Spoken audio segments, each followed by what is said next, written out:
அண்ணா நடராசண்ணே சொல்லுங்க. ஒரு டீ ஒன்று போடுங்கண்ணே டக்குன்னு. டீ குடிக்கிறதுலாம் இருக்கட்டும், பொண்ணு பார்க்க போறேன்னு போனியா, என்னப்பா ஆச்சு அந்த விஷயம்? அடா அந்த கொடுமையான கேட்குறீங்க? ஏப்பா சலிச்சுக்கிற? 3 வருஷத்துக்கு முன்னாடி நிறைய வரன்கள் வந்துச்சு. சரி. அப்பெல்லாம் நம்ம என்ன பண்ணோம், நம்ம வந்து ஒரு கவர்மெண்ட் பஸ்ல டிரைவரா இருக்கோம், கவர்மெண்ட் எம்ப்ளாயி, தேதி பிறந்தோம்னா நமக்கு சம்பளம் வருது அப்படின்ற திமிரில் வர்ற பார்க்குற பொண்ணை பூராமே இந்த பொண்ணு வேணாம் அந்த பொண்ணு வேணாம்னு சொல்லிட்டு எல்லாம் தட்டி விழிச்சுட்டே இருந்தோம். சரி. இப்போ என்னடான்னாக்க வீட்டுக்குள்ளேயே கூப்பிட மாட்டாங்கப்பா பொண்ணு பார்க்கறதுக்கு. போன் எடுத்து இந்த மாதிரி டிரைவரா இருக்குங்கன்னு சொன்னோம்னாலேமா அப்போ வேணாம் தம்பி வேற இடம் பார்த்துக்கோங்கன்ற மாதிரி சொல்லிடுறாங்க. உனக்கு என்னப்பா, நீ கவர்மெண்ட் பஸ்ல டிரைவரா இருக்க, உனக்கு ஏன் பொண்ணு தர மாட்டேன்னு சொல்றாங்க? வேற ஏதாவது பிரச்சனையா இருக்கும், சும்மா சொல்லிட்டு தெரியாதப்பா. அடப்பாப்பா நீ வேற. கவர்மெண்ட் பஸ் வந்து பார்த்தீங்கன்னா ஒரு பக்கம் மேற்கூரை எரிஞ்சு விழுது, ஒரு பக்கம் டயர் தனியாக கலந்து ஓடுது, இன்னொரு பக்கம் சீட்டு சரியில்லை. கவர்மெண்ட் பஸ்ஸை நம்பியே மக்கள் போக முடியலை.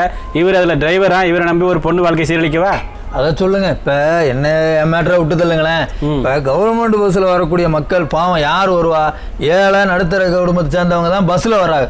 இப்போ அவங்க வர்ற பஸ்ஸு இப்படி உயிருக்கே ஆபத்தாகிற மாதிரி எல்லாம் இருந்துச்சுன்னா என்னென்ன பண்ணுறது சொல்லுங்க.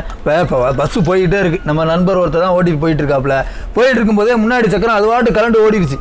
ஓடி நல்ல வேலைக்கே வண்டி பொறுமையாக போயிட்டு இருந்ததுனால பெரிய ஆக்சிடென்ட் ஆகலை, சின்னதாக அப்படியே வண்டி நின்றுச்சு. இல்லைன்னு வச்சுக்கோங்களேன், என்ன ஆகுறது சொல்லுங்க. இப்போ போன ஆட்சி வரைக்கும் கவர்மெண்ட் பஸ் வந்து பார்த்தீங்கன்னா நல்லா ஒழுங்காக தான் இருந்துச்சு. இவங்க வந்ததுக்கு அப்புறம் தான் 1008 பிரச்சனை வருதாப்பா.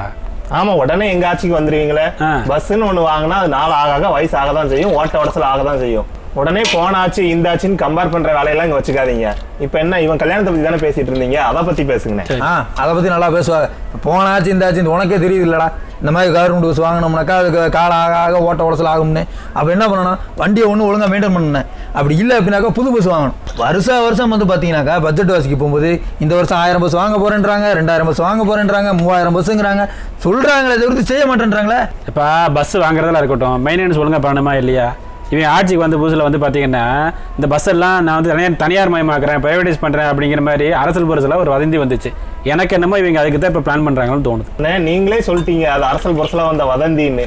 அது வதந்தி தான், உண்மைலாம் ஒன்றும் கிடையாது. அதை வச்சுட்டு சும்மா சொல்லிட்டு தெரியாதீங்கன்னு. எப்பா அந்த செய்தி வந்ததோட இருந்ததுன்னா பரவாயில்ல.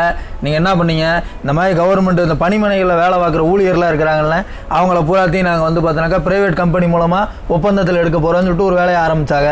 அப்போ அது கடுமையான எதிர்ப்பு வந்தது, அப்படியே அது கிடப்பில் போயிடுச்சு.